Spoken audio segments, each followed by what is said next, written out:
Wait for it. I'm going to try and make it a short one today. Here it comes. It's coming. It's coming. Exterminate. That's Keir Starmer. What the world needs now is love, sweet love. It's the only thing that there's just too little of. What the world needs now is love. Didn't she have an absolute... I know we've done one on her before, but not this one. So we've got to get things straight. I was then going to start doing this, like them down there. There's my little drill. I've had her 10 years, bless her. And then I thought we'd just slip nicely into 2026. And boom, Venezuela. I'm not going to dwell on that one too much because I did that in my news show, which, as you know, the algorithm is truly trying to destroy me. But absolutely 100%, Scylla, absolutely 100%. So these loony lefts, as I call them out, I got caught out yesterday in the gym because me and my mate were talking about loony lefties, and this girl come over and you could tell she was a lefty. She said, I don't like you talking politics. She's new. I don't like you talking politics in the gym. She literally came straight up to me and Owen. Owen only ever talks about politics and religion. And she said, I don't like it. That's not a place to talk politics in a gym. I've been going to a gym since I was 18 years old and I've never had anyone, let a loony lefty, clearly was, tell me to basically shut up. Free speech, eh? They're everywhere. So I just turned round to her and said, we better leave, there's a loony lefty here, and we walked off. And I just left her. There's no point getting into an argument with these people, is there? Now, Venezuela, sorry, buzzing around, because I'm thinking about the job. Venezuela, so all these loony lefties come out saying, that was an illegal entry by these so-called Americans. They were illegally going into another country across borders without a passport. But the same idiots that are loony lefties, like especially in the UK and in America, are turning around and going, let these illegals stay. Legalise illegals. So it's all right for them to say all these illegals can come and stay across with these boats and everything. But when someone actually arrests a tyrant, it's illegal. You get where I'm coming from? They have so many fucking different standards, these fucking arseholes, right? And then on top of that, all these lefties with the purple and pink hair and all these gay people are coming out again. They swapped their Palestinian flags now for Venezuelan flags and going, put him back. They're basically saying, put this tyrant back in London, right? Yet in Venezuela, when you look at all of the people, they're fucking having a party on the street because they got rid of him. So if you live outside Venezuela and you escape that tyrant, you want that tyrant back. But the people who live in Venezuela actually wants him gone and then celebrated him going. You see the loony lefts? They're just like weird people. There's no point even getting in an argument with them. Literally, just call them out. Oh, it's a loony lefty. Do not argue with them. Because all they do is start crying or complaining or doing stuff. Now, on another note, I had to write this stuff down the other day. I couldn't believe it because Keir Starmer comes straight into his first speech back after his little holiday at Chequers at everyone's expense except his own. And his first 10 words were, what was that? About reform and how they're inlining in the pocket of Russia. Now, let's put this in context. Not Russia. They've called them Nazis, unpatriotic, and now they're actually calling them in the pockets of Russia. There's no low to that man, is there? You think when Keir Starmer hits the bucket, that would be it and he'd bounce back. He's just going deeper and deeper and deeper in his bucket. And that was in his first speech. And then he wants a war with Russia. He calls them, remember this scumbag, Tony Blair, boots on the ground in Afghanistan.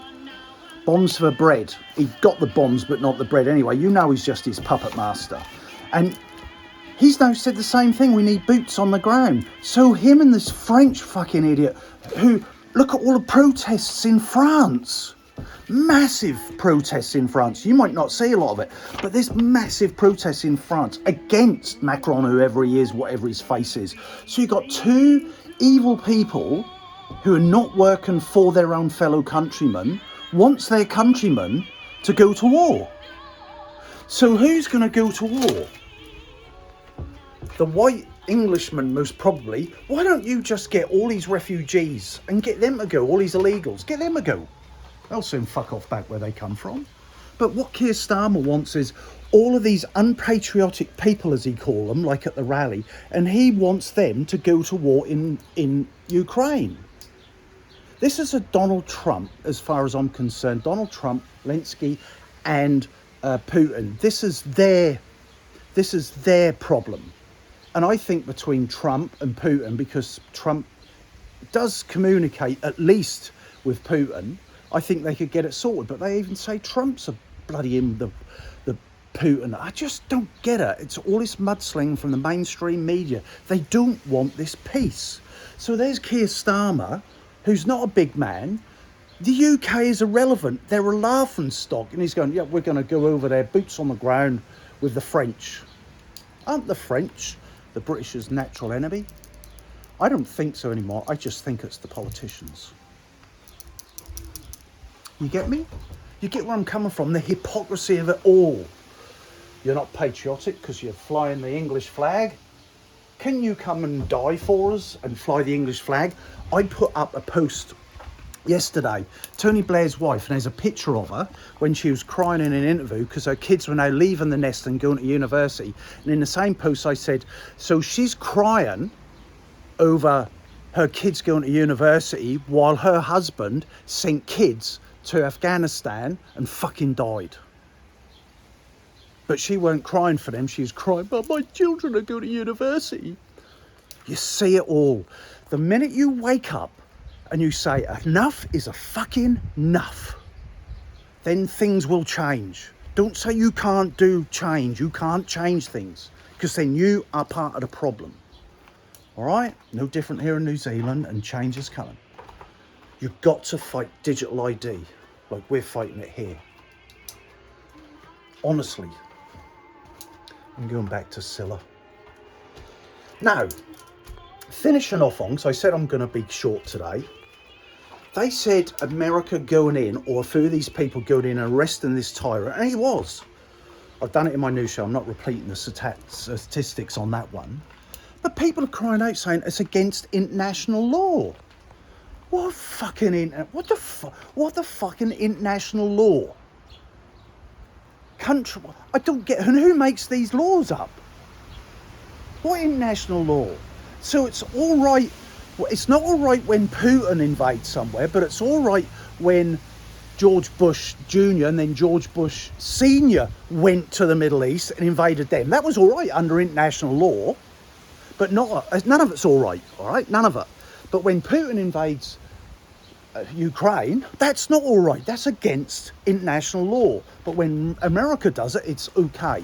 In this case now, all the other loony lefties are now coming out again, and they're actually saying this is against international law. Well, sue him.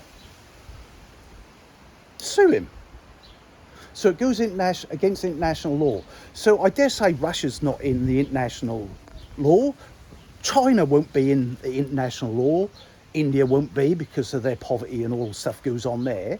So it's the Western society which is in and on the demise. And Western society, as we know it, is on the demise. We're not in the West, but we're in a Western civilized world, right? It's on the demise, and they're picking it away. They're constantly picking it. They're using the law and the rules that they invent against us.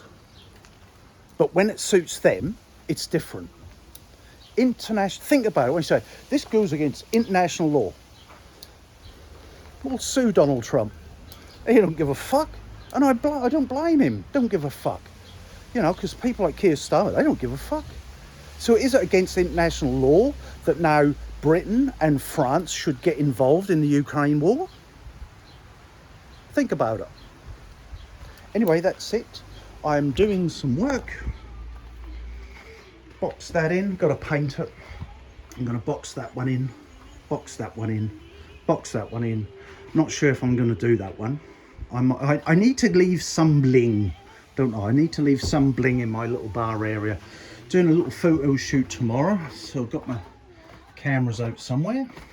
So I'm taking this bad boy again, and I'll take my other one that Jeff gave me. 2 extremely good cameras back in the day. So, and I've got my film from my other little camera. So, yep, here we are. That fell off the wall and broke, so I've got to get a new frame for that. You can see I'm slowly trying to declutter my head and my life. It's getting there, right? And this stuff I'm going to line around here and partition that off. Make that look nice. I do wonder again what my grandfather would think of today. They fought a real war against a real socialist. It was. Hitler was a socialist, National Socialist Party, which is what Keir Starmer is. I have to say, the new year, he's kicked off with a bang. Someone comment, why is that man still there? Now, Liz Truss, follow her. They got rid of her after 5 weeks because she dared to change. And then she found out after they kicked her out why they didn't want change. And Keir Starmer is just carrying on what Labour had done before, Conservatives then done, and now Labour are doing again. Did you know Whitehall, all the civil servants in the UK are now not accountable to your MP that you vote for? They do whatever they want. They literally, Gordon Brown put that in. They can't sack civil servants for being wankers. And they conspire behind, you can call that, I call it the deep state, because they're unregulated and they're not elected. And a lot of them are on more money than the actual MPs that you elected. So there is no democracy as far as I'm concerned. If you vote in an MP and then all them civil servants go against them, there's no retribution from them. It's no democracy. Democracy is failing us worldwide, and it's failing us in New Zealand at the moment. We're lucky we have this coalition to put the mockers on anything that National Party, again, Tory Party, try to bring in. We're all right at the moment, but digital ID will start to come. It's not in the manifest, of course, just like a lot of stuff that keeps coming out of Keir Starmer's mouth. It's not in a manifest, but then he suddenly pops it up out of nowhere, eh? Can you imagine if we properly lived in a world where in a constitution you say, I'm going to attempt to do this at the next, if you vote for me, I will attempt to do this, and you have all the policies lined out, and then you don't deliver, you can put in another referendum. So they're going to have to at least try, otherwise I know that within a year there's going to be another referendum. But also, if it's not in their manifest that they're going to rise taxes, which they said they weren't going to do, we won't go to Ukraine and help them in this war and put our men in danger. If that's not in their manifest, they can't do it. Then we all know where we stand, don't we? But they don't want that because we don't. Davos, all this other fucking bullshit that's come out now. I'm sick of it, honestly. I'm sick of the whole fucking lot. We're only, 9 days in to January. This year, I can guarantee it's going to be an absolute massive shit show for Europe and especially the UK. But the good thing is I think Starmer will be gone soon, except he's now cancelled more by-elections, which affects, I think it's at 10, do your research, I think off the top of my head it was another 10 million people who can't vote because he's cancelling he's cancelled democracy. Twice, now a third time. He's only been in power for 18 months. Anyway, that's it, folks. You have a good weekend. I'm about to have a good weekend. I'm just going to do this. I'm off the beer for 4 weeks. I might be doing sobriety. I might, at some point, decide alcohol is no longer a good thing in my life. Not that it's ever been a good thing. Hey, it's not good, eh? So I might do my brewery, but it's going to be with non-alcoholic beer. I've already done the research. I do my research on everything. So my little shed there, I'll just explain. What you have to do, you have to brew the beer, and then you have to reheat it at 78 Celsius for 30 to 40 minutes, then quickly cool it down, and that actually evaporates the alcohol on home brews. I'm going to give it a go. And in the meantime, I am going to be on the no alcohol Guinness. Anyway, have a good one, folks. I am Karen Siller. Good girl.